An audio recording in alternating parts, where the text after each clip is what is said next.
बड़ी हैरानी की बात है, एक हफ्ता हो गया और इस एक हफ्ते में सरकार जो है केवल लिपापोती करने में लगी हुई। अगर सरकार की नीयत ठीक होती तो फिर उस वक्त की जो कंप्लेंट्स थी उनके ऊपर भी सरकार को संज्ञान लेना चाहिए था। अगर उस वक्त में कार्रवाई कर ली होती तो मेरे ख्याल से आज ये नौबत नहीं आनी थी। इससे कहना चाहता हूँ कि आपको थोड़ी सी भी अगर कोई लिहाज है किसी बात की तो तुरंत आगे बढ़ना चाहिए इस मामले में। सर आज आप करने के लिए यहाँ पहुँचे हैं, सर परिवार से भी आपने मुलाकात की है? मैं अभी उनके वाइफ से भी, बेटियों से भी और उनके इन लॉज से भी, उनकी मदर से भी, उनसे मिल करके आया। बड़ी हैरानी की बात है, एक हफ्ता हो गया और इस एक हफ्ते में सरकार जो है केवल लिपापोती करने में लगी हुई है। अब तक कितनी दफ़ा करके उन्होंने आश्वासन दिया कि हम कार्रवाई करेंगे। मैंने मुख्यमंत्री का बयान पढ़ा था, मुख्यमंत्री कह रहा था कोई कितना भी बड़ा व्यक्ति होगा हम उसके खिलाफ सख्त कार्रवाई करेंगे। पिछले 10 साल से लगातार वो अपनी कठिनाइयाँ बता रहे थे सरकार को, कौन कौन उनको परेशान कर रहा था, किस तरीके से कर रहा था, वो सारी बातें सरकार के सामने रखी। अगर सरकार की नीयत ठीक होती तो फिर उस वक्त की जो कंप्लेंट्स थी उनके ऊपर भी सरकार को संज्ञान लेना चाहिए था। अगर उस वक्त में कार्रवाई कर ली होती तो मेरे ख्याल से आज ये नौबत नहीं आनी थी। जिसके घर से व्यक्ति जाता है उसको पता है कि उसको कितना बड़ा उस चीज़ से धक्का लगता है, कितना बड़ा दर्द उसमें होता है।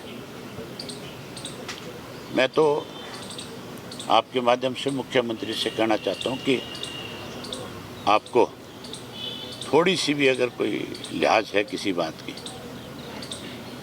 तो तुरंत आगे बढ़ना चाहिए इस मामले में।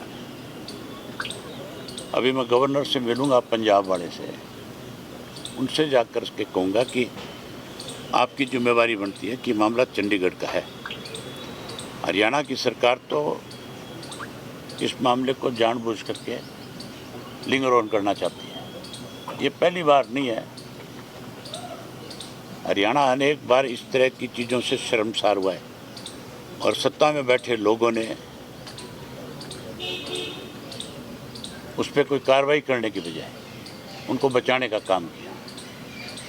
संदीप सिंह का जो मामला था वो भी हमारे प्रदेश के लिए इतना ही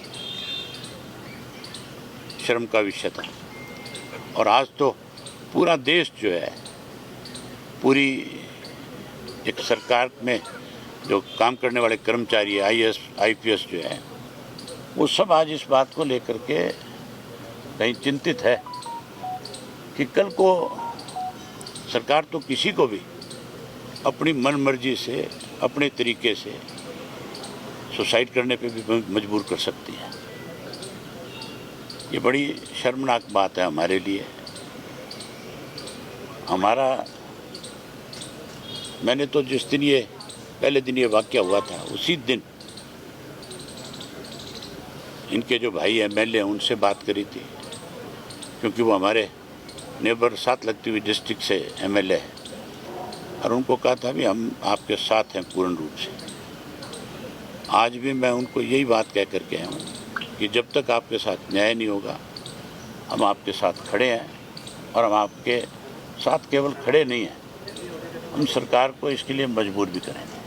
अबे जी, परिवार का ये कहना है कि DGP जो है उसकी गिरफ्तारी हो, SP की गिरफ्तारी हो, लेकिन एक पहलू ये आ रहा है कि DGP एक उच्च स्तर पर बैठे हुए व्यक्ति है, तो पहले जांच होगी, उसके बाद जो है पहलुओं तक पहुँचा जाए। जाएगा और उनकी कोई डायरेक्ट इन्वॉल्वमेंट भी नहीं, क्योंकि मामला जो लास्ट में जो मामला है वो रोहतक पुलिस से जुड़ा हुआ है। अगर यही बात एक आम साधारण आदमी की होती तो अब तक पूरे परिवार को उठा करके जेल में बंद कर देते हैं। डीजीपी जो है वो एक संवैधानिक पद पे बैठा हुआ व्यक्ति है, वो भी एक आम आदमी है। अगर उसके खिलाफ FIR लॉन्च होती है तो फिर उसको गिरफ्तार भी किया जा सकता है। सुसाइड नोट में लिखा हुआ, सुसाइड नोट में साफ लिखा हुआ है कि मैं किसकी वजह से सुसाइड कर रहा हूँ। बस इतना। ठीक है। ठीक है सर, थैंक यू। हमसे जुड़े रहने के लिए हमारे YouTube चैनल को सब्सक्राइब करें और नई वीडियो की नोटिफिकेशन के लिए बेल आइकॉन को दबाएं। अगर आप ये वीडियो Facebook पर देख रहे हैं तो लाइक जरूर करें और ज्यादा से ज्यादा शेयर करें। धन्यवाद।